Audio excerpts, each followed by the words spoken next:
Assalamualaikum Kang Tisna. Waalaikumsalam. Sehat kan? Alhamdulillah, untuk sehat. Alhamdulillah. Karena nih akhir-akhir ini kita tahu musim hujan. Sudah Jadi ya. harus jaga kesehatan. Tapi wajah lu merah merona kayaknya Ya, habis ngapain gitu tadi pagi? Habis ini kena matahari.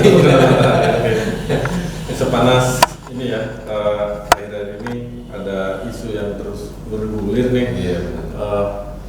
Saya melihat HT ini kan udah bubar ya, udah dibubarin. Dibubarkan menurut pemerintah. Menurut pemerintah dibubarkan gitu.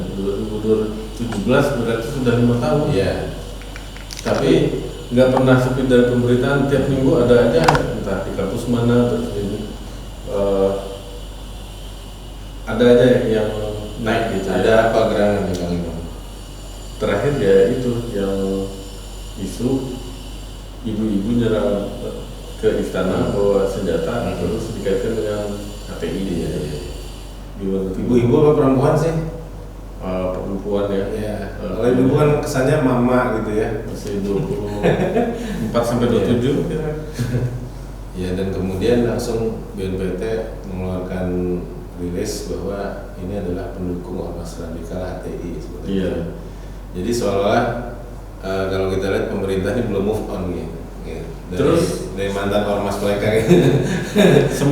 Semalamnya satu malam sebelumnya kan ini yang komisaris Pelni. Entah ada kaitannya atau apa, menurut antum gimana Kang Tisna? Ya, yang pasti kalau kita lihat memang HTI ini menjadi selalu sasaran tembak dalam tanda kutip sasaran fitnah gitu. Jadi kalau ada aksi-aksi seperti kemarin istana ini kemudian langsung HTI seperti itu. Ya. Padahal kalau kita mau terus terang kita lihat di buku-bukunya Hizbut Tahrir, perempuan itu tidak wajib memakai cadar. Jadi kalau kemudian yang kemarin ke istana itu pakai cadar itu juga nggak cocok kalau disebut mendukung HTI. Gitu. Jadi setahu tuh muslimah HTI mah Ya kalau kita googling nih, pakai Google Image gitu misalkan demo-demonya HTI itu ya perempuan-perempuannya nggak ada yang pakai cadar.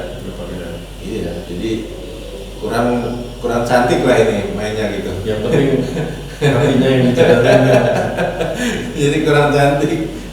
Jadi ya karena tadi ya pertama itu, kedua kita tahu bahwa Hizbut Tahrir itu ya selama mereka masih eksis dalam artian jadi ormas yang diakui pemerintah ya berarti nggak pernah melakukan kekerasan. Gitu. Jadi acara-acara besar mereka di GBK seperti itu ya nggak ada kekerasan.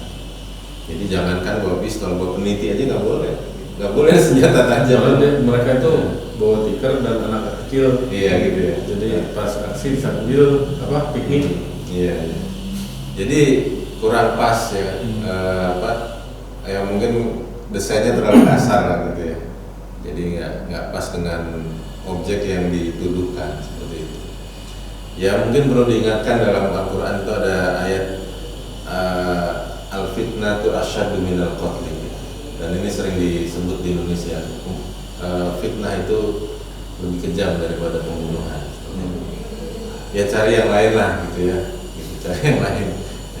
Dan sebenarnya ini kan kejadian tanggal 25, tanggal 20, 5 hari sebelumnya itu dari KSP itu Pak Muldoko menyatakan radikalisme akan meningkat di tahun politik seperti itu. Jadi ini seolah-olah nyambung. Dari istana bilang radikalisme akan meningkat, kemudian ada faktanya. Ya. Entah ada faktanya atau dibuat faktanya. Karena terus terang aja kalau di kalangan Islam lihat kasus-kasus kayak begini nih gemes gitu, ya gemes. Ya. Kenapa sih perempuan ini nggak ke rumahnya para buzzer gitu? Gitu. Kalau ke istana ya jelas-jelas satu nggak nyambung, kedua masa ke istana sendirian cuma bawa pistol FN gitu kan? Ya. Terus lari di depan polisinya. Iya. Jadi jangankan menghadap pas pampres kan, si perempuan ini kan disetopnya sama polisi lalu lintas gitu.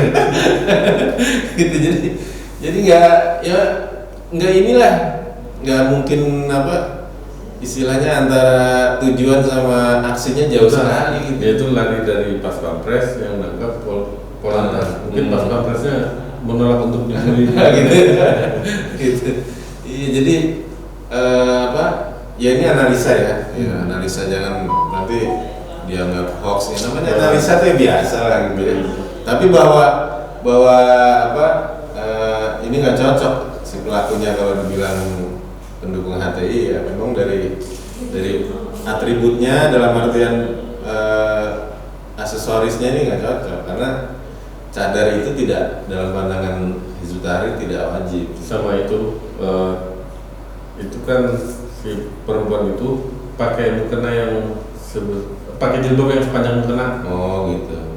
Ya, dan kan kalau kita lihat lagi ya. Jadi yang kedua juga ada ketidakadilan dalam menyudutkan HTI. Jadi gini, HTI itu waktu dulu masih jadi ormas resmi itu diperlakukan seolah-olah mereka sudah bubar gitu. Bisa dipahami nggak Kang Imam? Jadi waktu masih resmi itu diperlakukan seperti sudah bubar. Jadi ngapa-ngapa dilarang gitu loh. Gitu kan, nggak bisa mengadakan kegiatan secara bebas. Giliran sudah dibubarkan menurut mereka, itu giliran sudah dibubarkan dalam arti dicabut BHP-nya, mereka perlakukan seperti masih ada gitu. Ini kan nggak adil gitu. Kalau Krishna tahu semua ini. Ya ini kan kita transparan gitu kan masalah ini kan. Ngikutin berita. Jadi giliran sudah dicabut BHP-nya diperlakukan seperti masih ada. Ya salah satunya ini pendukung HTI. Giliran jubirnya misalkan mau ngomong dikatakan ex jubir kan gitu. Tapi giliran ada radikalisme seperti ini seolah-olah ada. Gitu. Kalau memang sudah dinyatakan katanya dibubarkan, ya udah gitu. Seperti itu. Harusnya sudah tidak ada lagi pendukung ini, pendukung itu, seperti itu. Karena jubirnya sendiri kalau mau muncul dikatakan ex jubir kan, seperti itu. Jadi tidak adil. Kemudian tadi sebelum tanggal 25 ini, tanggal 23-nya Komisaris Pelni Dede Budianto itu men-tweet yang kemudian ramai. Itu dianggap menista ajaran Islam ya. Khilafah diplesetkan jadi khilafah seperti itu. Ya.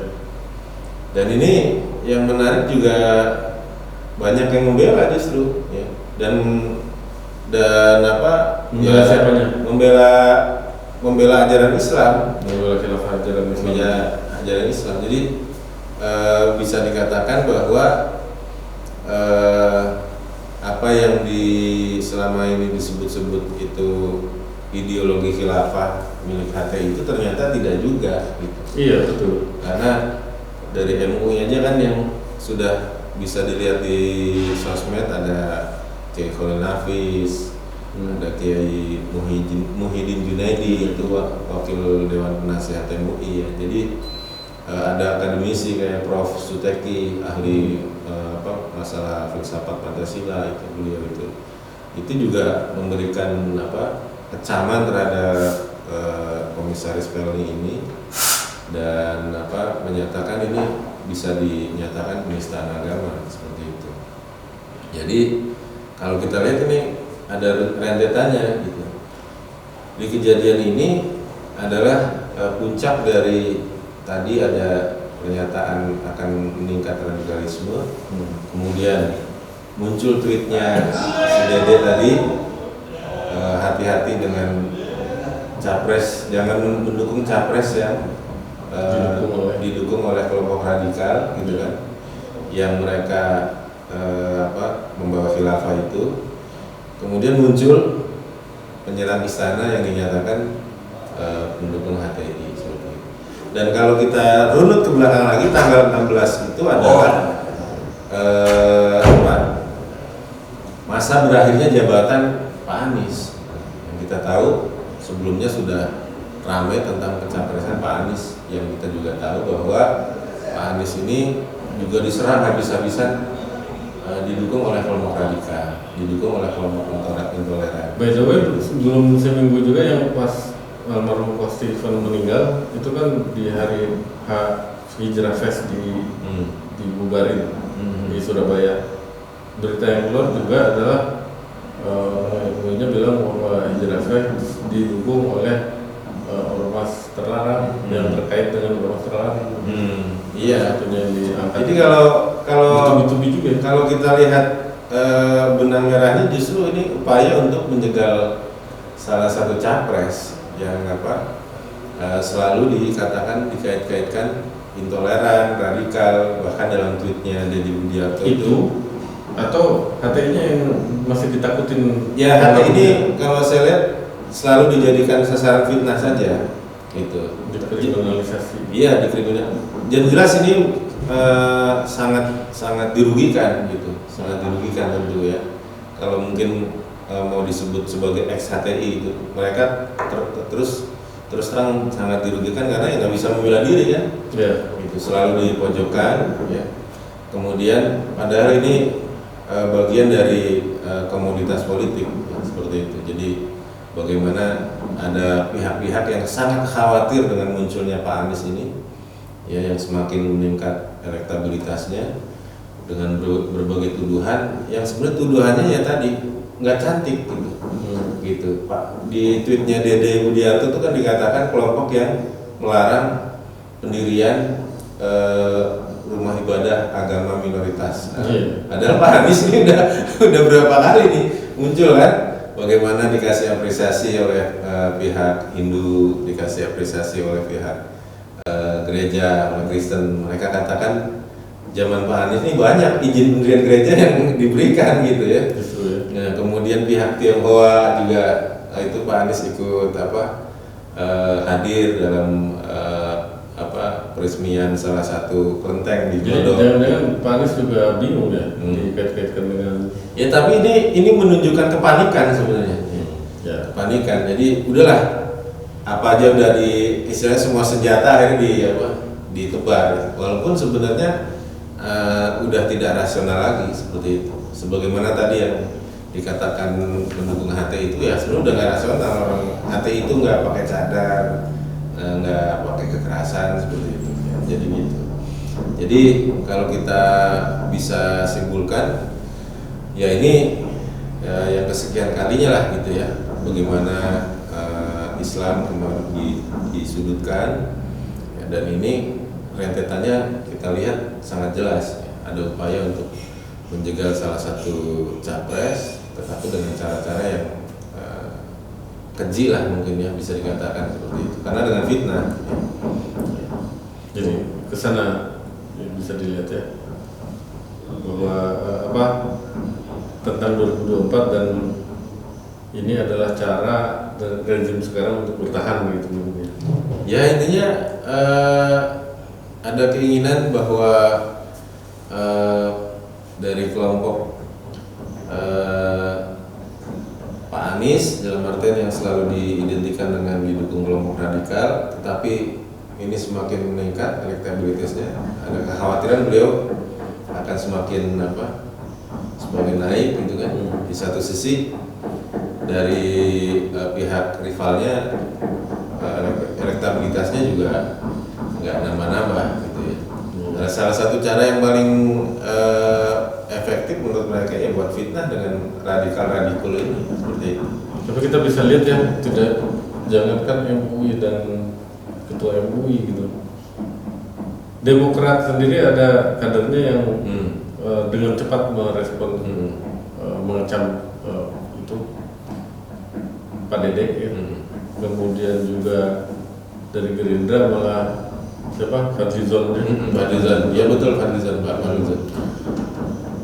Terus ya kita bisa lihat langsung gimana reaksi netizen yang jadi karena memang tweetnya Deddy Budiarto ini seolah-olah ingin membentuk politik identitas, memecah belah bangsa, netizen ya khususnya, seolah-olah kalau nanti membela dalam artian mengecam si Dede itu berarti membela khilafah kan gitu. Membela khilafah berarti radikal kayak gitu. Ini saya bisa ngajak nanya nih, menurut Kang Tisna, kalau sampai orang Gerindra terus orang Demokrat yang selama ini nggak dikait-kaitkan juga sama khilafah dan HTI ya, tiba-tiba hari ini muncul secara individu ya mereka membela ya mengecam. Bisa jadi tadi karena mereka paham ya. Ini kan lagi Pak Anies lagi rame-ramenya, kemudian nongol akan meningkat radikalisme tadi, muncul tweet itu gitu. Jadi dan itu memang sangat tendensius itu tweetnya itu kan. Dulu sebelum ini biasanya orang yang dikaitkan ke khilafah mereka akan apologetik, mereka akan enggak kok kita nggak kesana. Tapi beda dengan hari ini.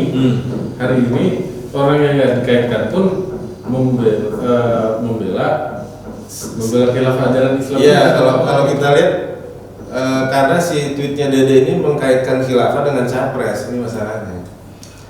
Ya kan, jangan dukung capres kan gitu ya, didukung kelompok radikal gitu seperti itu. Jadi ini yang kemudian membuat risih juga kalau kemudian si Dede ini didiamkan begitu aja seperti dan itu. baik Fadlizon maupun orang Demokrat ini saya lupa namanya, mereka memperlihatkan kalimat yang nggak mengungkapkan kalimat yang negatif terhadap khilafahnya, nggak menegaskan. Ya di satu sisi kita lihat bagaimana Ketua MUI ya Khalil Nafis, kemudian Wakil Ketua Dewan Penasihat Kiai Muhyiddin Junaidi ini ya ingin menyampaikan ya khilafah itu ajaran Islam seperti itu. Jadi tidak boleh dinistakan dengan khilafah ya. Jadi menurut sama dengan takbir jadi takbir gitu, itu kan itu ajaran Islam gitu, syiar Islam. Tidak boleh kemudian karena kebencian terhadap satu capres atau satu kelompok kemudian menista ajaran Islam, tidak boleh. Bisa dibilang rezim kalau terus begini sebetulnya yang makin akan tersebar opininya dan positivitinya malah khilafah itu sendiri, karena terus digaungkan dan memancing simpati dari masyarakat. Kalau kita lihat begitu mungkin Mas Imam ya. Jadi efeknya malah tidak efektif, dalam artian mereka ingin menggunakan khilafah sebagai alat untuk membuat konotasi negatif, kesan negatif, malah justru banyak yang jadi bumerang gitu, banyak yang mendukung. Kalau gitu mestinya kita nggak usah larang. Tapi intinya sekali lagi kalau kita lihat dari kasus penyerangan ke istana ini sangat-sangat tidak cantik, tidak relevan. Gitu ya? Iya, jadi terlalu ini udah kasus-kasus sekian kali lah gitu.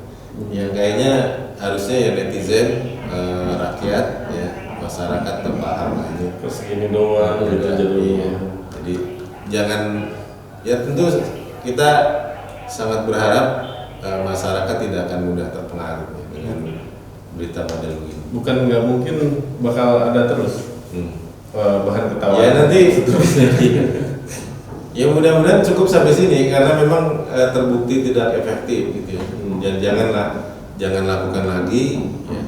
Jadi kalau pengen main fair, adu program, adu ide seperti itu. Jangan kemudian menggunakan fitnah murahan seperti ini, kurang lebih gitulah. Baik, makasih Kang Dede, ya Kang Tis. Nah, kita berjumpa lagi di episode kita selanjutnya. Assalamualaikum warahmatullahi wabarakatuh. Waalaikumsalam warahmatullahi wabarakatuh.